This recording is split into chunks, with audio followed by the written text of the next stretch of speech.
नमस्कार, आप देख रहे हैं जनसंवाद 24x7।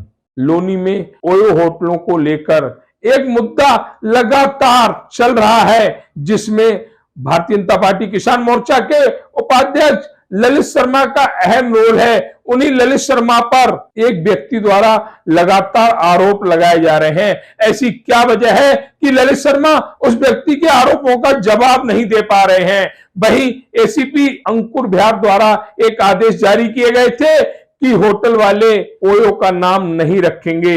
होटल वालों ने ओयो का नाम हटा लिया, किन्हीं दूसरे नामों से उन्होंने होटल का कार्य शुरू कर दिया। ये तो वही बात हो गई कि कार्यशैली नहीं बदली और बाप बदल दिया। जिस तरह से एसीपी अंकुर बिहार द्वारा ये आदेश जारी किए गए थे, उसमें कहीं ना कहीं उनकी कार्यशैली पर भी सवाल खड़े होते हैं। होना तो चाहिए कि इन सभी होटलों की जांच हो और जो होटल मानक अनुसार नहीं चल रहे हैं उन पर सख्त कार्रवाई करते हुए उन्हें सील करने की कार्रवाई की जाए। जहां लोनी उपजिलाधिकारी राजेंद्र शुक्ला जी द्वारा एक टीम भी बनाई गई है, वह इन अवैध होटलों पर कार्रवाई करेगी। क्या यह कार्रवाई हो पाएगी?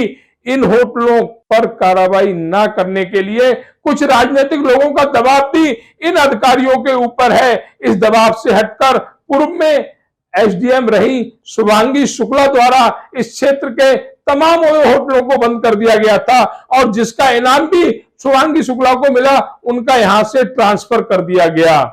राजनीतिक दबाव के चलते अधिकारी कार्य करने में असमर्थ हो जाते हैं। आखिर इन गलत कार्यों के लिए राजनीतिक लोग अपना दबाव इन अधिकारियों पर क्यों बनाते हैं, जिसके चलते अधिकारी अवैध कार्यों पर रोक नहीं लगा पाते? और अगर कोई अधिकारी इस दबाव से हटकर कार्य करने की चेष्टा करता है तो उसका तबादला कर दिया जाता है, क्योंकि इन राजनीतिक लोगों की पहुंच ऊपर तक है। सत्ता पक्ष के ही लोग ऐसा कर सकते हैं। क्या वाकई में ललित शर्मा ने जो ओयो होटलों के खिलाफ मुहिम छोड़ी थी वह कामयाब होगी, या इस मुहिम का कोई और कारण है? जिस तरह से व्यक्ति द्वारा ललित शर्मा पर आरोप लगाए जा रहे हैं, कहीं ना कहीं इस बात पर भी सवाल खड़े होते हैं कि सत्ता पक्ष का व्यक्ति होने के बावजूद भी ओयो होटलों पर कार्रवाई ना होना कहीं ना कहीं कुछ तो गलत हो रहा है, जिसके चलते कार्रवाई नहीं हो पा रही है। या फिर सिर्फ जनता को दिखाना है, कार्रवाई कराना नहीं है। कुछ भी हो सकता है, हम इस बात की पुष्टि नहीं करते, परंतु क्षेत्र में खुले हुए ओयो होटल छोटी छोटी बच्चियों का भविष्य खराब कर रहे हैं, क्षेत्र में अश्लीलता फैला रहे हैं। इसमें कोई शक नहीं है कि इन ओयो होटलों की वजह से जो सामाजिक व्यक्ति हैं, जो संभ्रांत परिवार के लोग हैं, वह बाहर नहीं निकल पा रहे हैं। पता नहीं किस मोड़ पर उनके पड़ोस की, उनकी गली की बच्ची इन होटलों के बाहर मिल जाए, जिससे मुंह छिपाना पड़े।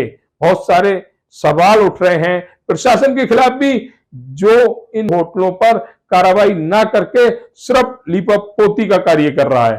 अभी हम आए हुए हैं लोनी के जौहरीपुर क्षेत्र में। यहाँ पर ये जौहरीपुर एक्सटेंशन लगता है। हमने लगातार दर्शकों को दिखाया कि किस तरह ओयो होटलों ने इस क्षेत्र में आतंक मचा रखा है। इससे कुछ दूरी पर उत्तर पूर्वी दिल्ली का क्षेत्र लग जाता है, वहाँ भी ओयो होटलों की खदान है।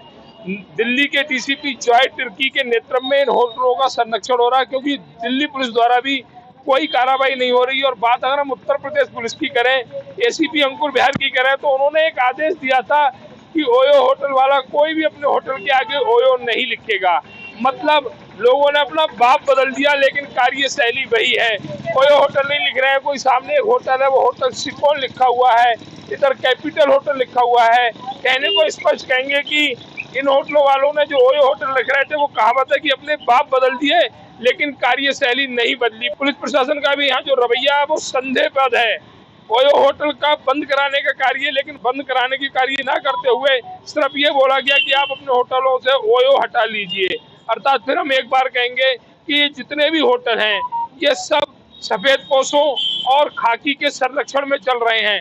अगर ऐसा नहीं होता तो ये सभी होटल जो क्षेत्र में अश्लीलता फैला रहे हैं, छोटी छोटी बच्चियां इन होटलों में शिकार हो रही हैं, प्रशासन का संरक्षण नहीं होता तो ये होटल यहाँ पर किसी भी कीमत पर कार्य नहीं कर पाते।